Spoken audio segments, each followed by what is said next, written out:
Hello students, welcome to EPG Pathshala. I am Dr. Jaspreet Kaur and today we will study the module Tribal Movements in India from the paper Indian Anthropology. Now the learning objectives of this module are to know about the tribal issues and to know the major movements of the tribals. India has a long-standing history of its people living peacefully with one another. The people have always accepted others as it is. Kings and tribals lived in peace with each other because they had separate territories and none interfered with the other's way of life. Rural India had been inhabited by the tribal population from the beginning. The tribal communities lived in relative seclusion and isolation for centuries and in varying states of economy. But in spite of their contacts with the non tribals, they maintained their separate identity. Each tribal community maintained its own socio-religious and cultural life and its political and economic organization. The tribal people were almost entirely dependent on forest produce for their subsistence and other needs as well. For example, honey, fruits, roots, firewood, and other things. The forest was viewed by kings as their territory and the distance was maintained. Even at the places they came in contact with the village people, the interaction was mostly for the purpose of trade only. But with the advent of British Raj, the situations changed. The British wanted to control all the land and did not consider the fact that tribals have always been autonomous groups. They were included under the government rule, and new rules were implemented, and the boundary between the tribals and the state was broken. And this led to many clashes between the government and the tribal people. The tribals have always struggled to maintain their own autonomy and their claim to the land and still continue to do so. These struggles can be named as tribal movements. Now, different scholars have evolved different typologies of tribal movements. Mahapatra applies the typologies widely used for social movements to tribal movements. These were reactionary, conservative, revisionary, or revolutionary. The reactionary movement tries to launch a movement to bring back the good old days, whereas the conservative movement tries to maintain the status quo. The revisionary or revolutionary movements are those which are organized for improvement or purification of the cultural or social order by eliminating evil or low customs, beliefs, or institutions. Surajit Sinha classifies the movements into ethnic rebellion, reform movements, political autonomy movements within the Indian Union, sectionist movements, and agrarian unrest. K.S. Singh makes more or less the same classification, except that he uses the term Sanskritization instead of reform movement and cultural movements instead of ethnic movements. S.M. Dubey divides the tribal movements in the northeast India into four categories. These were religious and social reform movements, movements for separate statehood, insurgent movements, cultural rights movements. In fact, there is a very thin line dividing the second, third, and fourth types of movements. D. Dole follows more or less the same categories of tribal movements in the northeastern region. Now, there is no substantial difference among the scholars who use different typologies. Mahapatra excludes political movements, whereas others do not. These typologies do not include the recent movements around the issue of forest rights and environment and displacement of tribals due to development programs of the state and the market. Currently, there are many such movements going on in the country. Now, let's discuss the chronology of the Indian tribal movements. India has seen a number of small and big tribal movements since the advent of British Raj. Raghavaiah, in his analysis in 1970 of tribal revolts ranging from 1778 to 1970, listed as many as 70 revolts and gave their chronology. The Anthropological Survey of India, in their survey of tribal movements in 1976, identified 36 ongoing tribal movements in India. At present, there are many movements going on, mainly due to the land deprivation and alienation. For example, the Naxalite movement, the Jharkhand movement, etc. But not much work has been done on the earlier revolts like the one by Fahraiya, but the only understandable reason is British colonialist policy. Bihar, or more specifically Chota Nagpur region, has seen a number of upheavals and many revolts took place in this region. Other than that, the northeastern part has also been subject to a number of tribal revolts, some of which are still going on. In Gujarat region, the first revolt started in 1809 by Bhils, again in 1846 under Kuvai Jai Vasao, and also in 1856-57 and later in 1868. In Madhya Pradesh, Muryas and Murya Gonds revolted in 1910 against the injustice done by British over them. The Bastar area was merged into Indian Union in 1948, which led to dissatisfaction among the tribal population, resulting in a revolt in the area. About 10,000 tribals collected on March 31, 1961, which had to be dispersed by force. The revolt ended in 1966 with the formation of Pandey Commission. In Odisha, Sauras of Koraput waged an armed revolt in Pittasinghi in July 1864. Later in 1922, there was an uprising among the Koyas and Kons led by Alluri Sri Rama Raju, which continued till 1924. In Andhra Pradesh, four major revolts broke out, but not all during the British regime. The first in the Kova uprising in the Rampa area of East Godavari Agency, which is popularly known as the Rampa Fithuri Rebellion. The second one happened in 1879, the next in 1922. The last occurred after independence during 1967 to 68, which is a part of Naxalite revolt. Northeastern part of the country has seen the largest number of revolts during and after British regime by various different tribals, namely Khasis, Singpos, Jaintias, Lusias, Daflas, Khampits and the Nagas. On April 4, 1829, 500 tribals led by Tirath Singh attacked the British camps in Nangklau and freed the tribals bound there for construction work. This was later suppressed by the government. Khamtis started a revolt against the British during 1839. The leader was captured and sent to exile along with his followers. Singpos also rebelled at around the same time. Khamtis again revolted in 1860 and 1862, both of which were subjugated by the British administration. By the end of the 19th century, most of the part of Assam came under British regime. Now let's talk about some of the most important revolts. The first one, let's talk about the pre-independence revolts.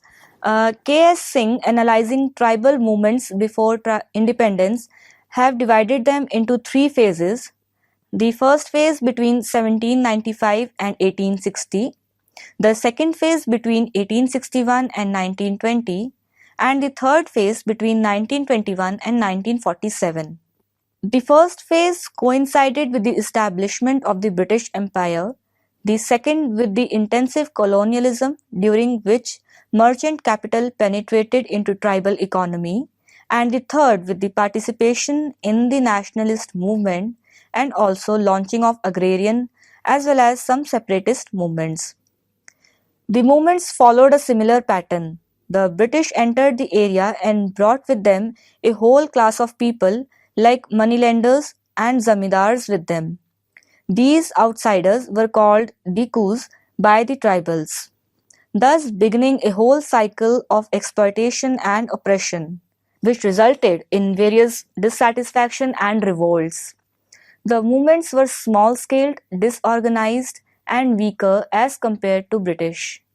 Most of them were ruthlessly oppressed. These uprisings were localized and isolated and lacked any modern feeling of nationalism. But later, with the expanse of nationalist movements, tribals also started participating in them. A few of the movements which are worth mentioning here are the Santhal insurrection, which started in 1855 and ended in 1857. Let's talk about it. The Santhal rebellion was the most serious challenge faced by the British East India Company. The Santhals were a peace-loving community of Bihar region. The Permanent Settlement Act of 1875 brought their land under the jurisdiction of the British. Many government officials were appointed to divide and distribute the land. The Santhals fled the area and shifted to Rajmahal Hills. But the acquisition soon reached up to the hills as well. The officials set up their base there and used Santhal labor for the railway project started in the area. With the British came the zamindars, traders, and moneylenders.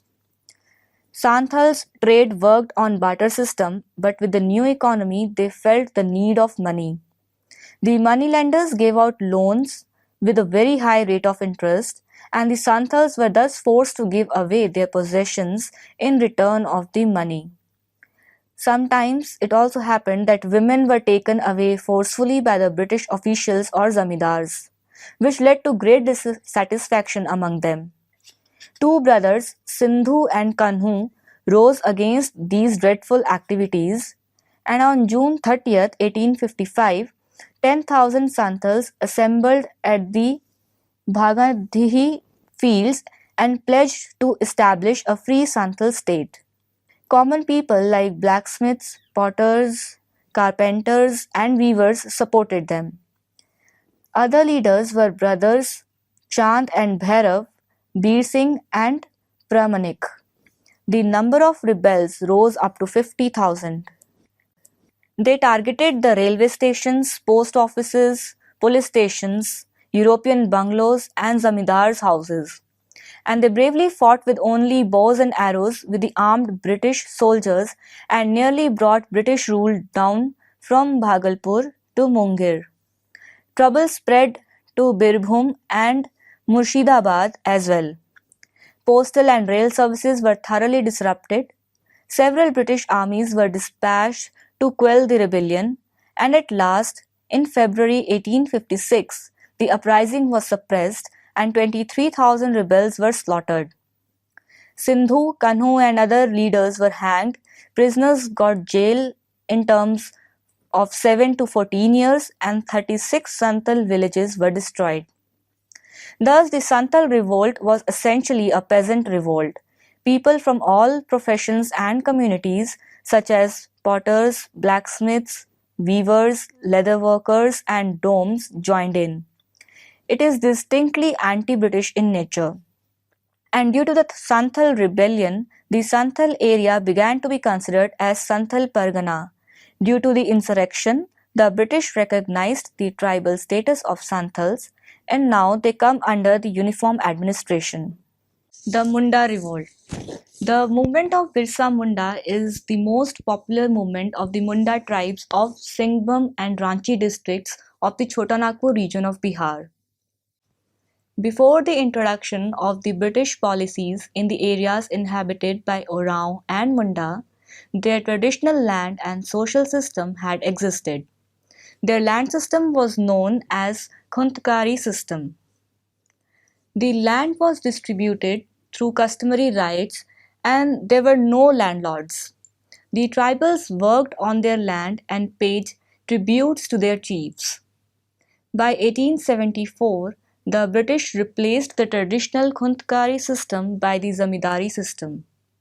The introduction of Zamindari system created the classes of Zamindars and revolts. The tribal now had to pay rent to the landlords, and any failure to do so resulted in their eviction from the land. The landlords exploited the tribals in many ways.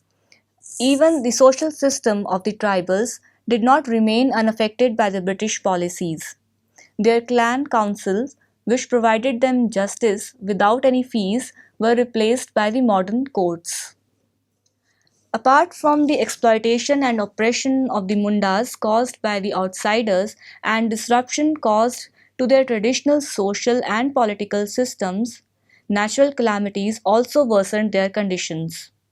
Two famines in 1896 to 97 and 1890 to 1900 made them suffer from starvation.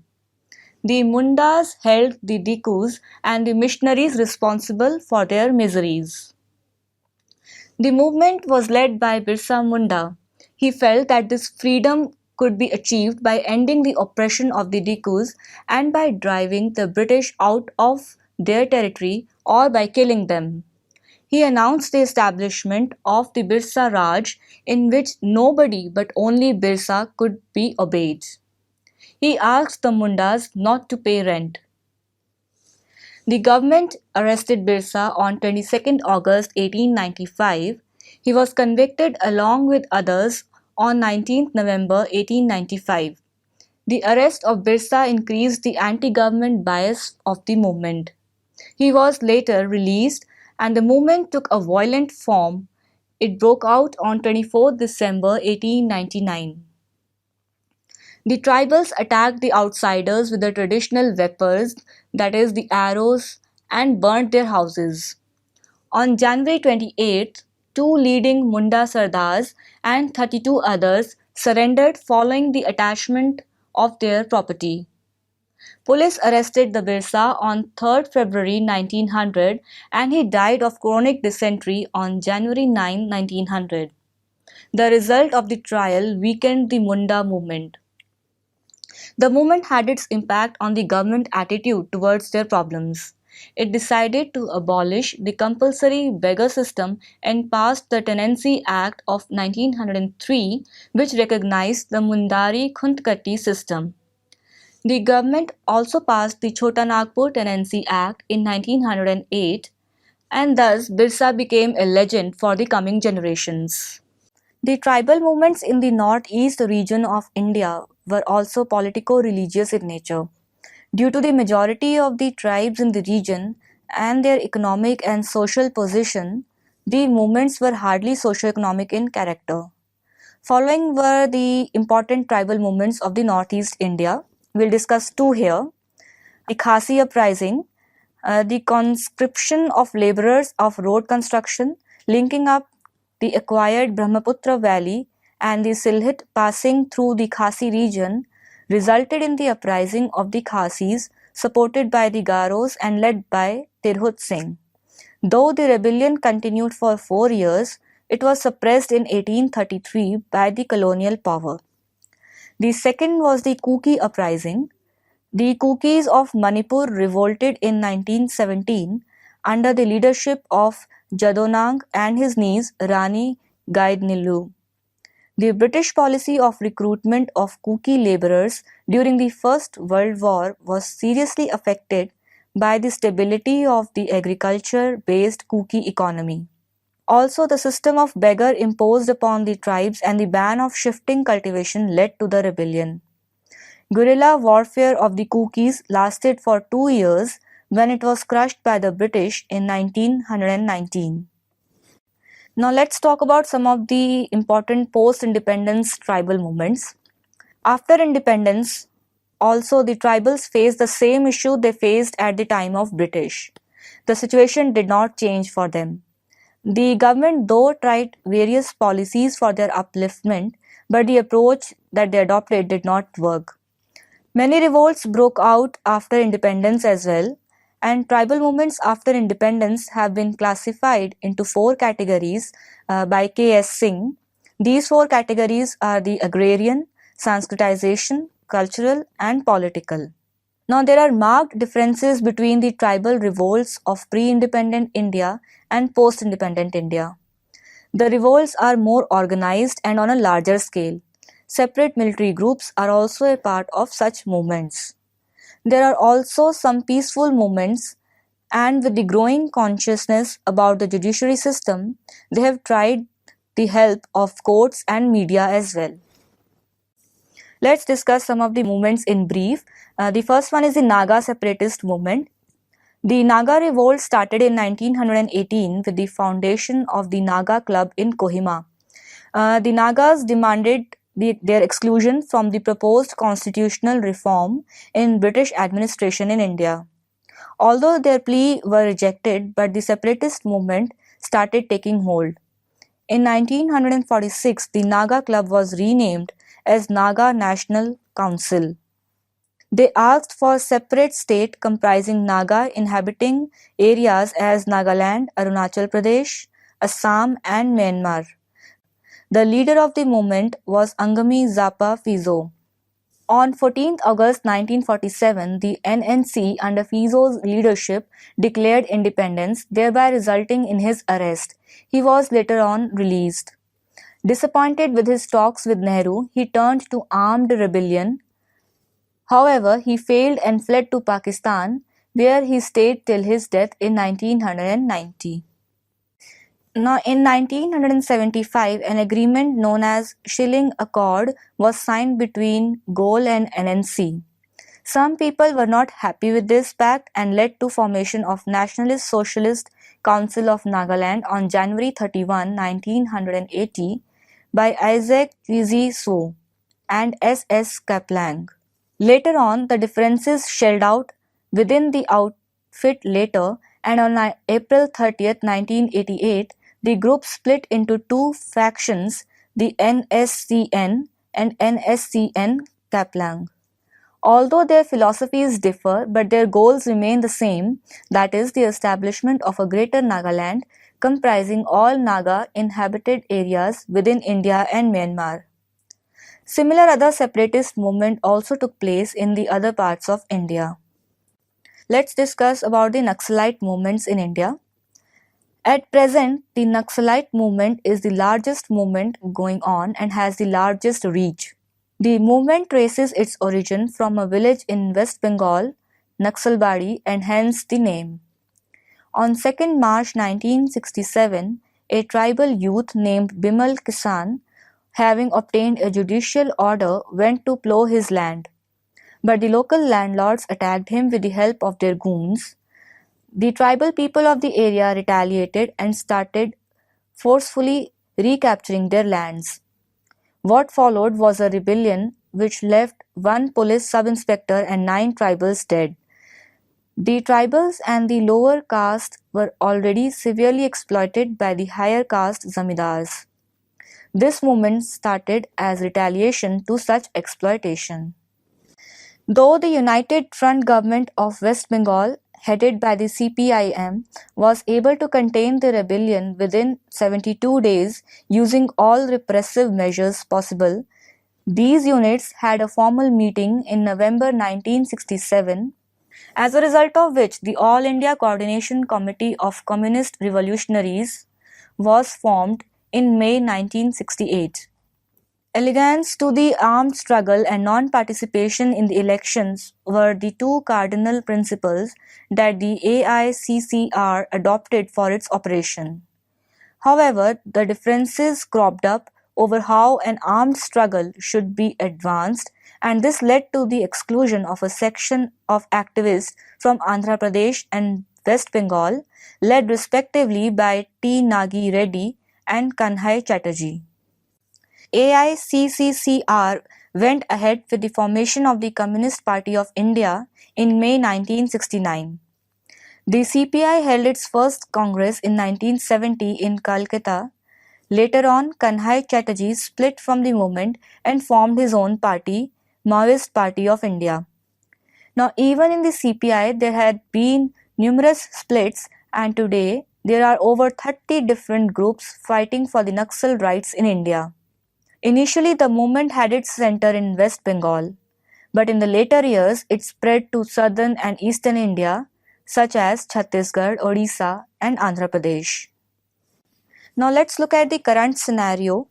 Currently, many tribal populations are facing problems of land deprivation. Tribal land has vast resources beneath them, and large companies are now eyeing these lands for various purposes like mining and setup of new industries. A large number of tribals have been displaced due to the government's neglect. Let's have a look at the various statistics provided by the Ministry of Rural Development, according to which 3.75 lakh cases of tribal land alienation were registered, covering 8.55 lakh acres of land. Out of the above, 1.62 lakh cases, which forms around 43.2%, were disposed of in favor of tribals, covering a total of 4.47, which forms around 55% lakh hectare of land.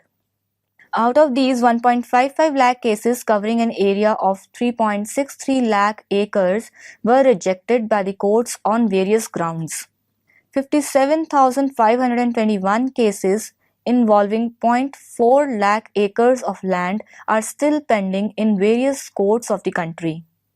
Large-scale mining is going on in these regions, and the tribals have been displaced from their own homeland.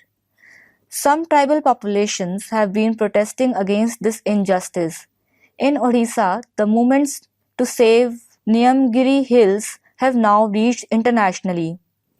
Konds tribal have been fighting for their habitat and culture in the area which has been allocated to Vedanta by the government. In Chhattisgarh, the tribals are resisting the mining being imposed on them. In the border areas with Andhra Pradesh, the tribals are protesting against Polvaram Dam, which will uproot over 3 lakh tribals from Odisha, Chhattisgarh, and Andhra Pradesh. So, students, let us summarize what we have discussed and learned so far in this module. Tribals are a peace-loving community who like to live in relative isolation in womb of their natural forest.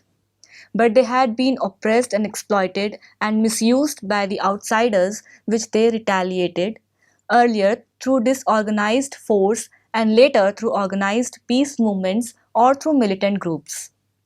No tribal group has ever been the first to start the violence, but they have been forced to do so.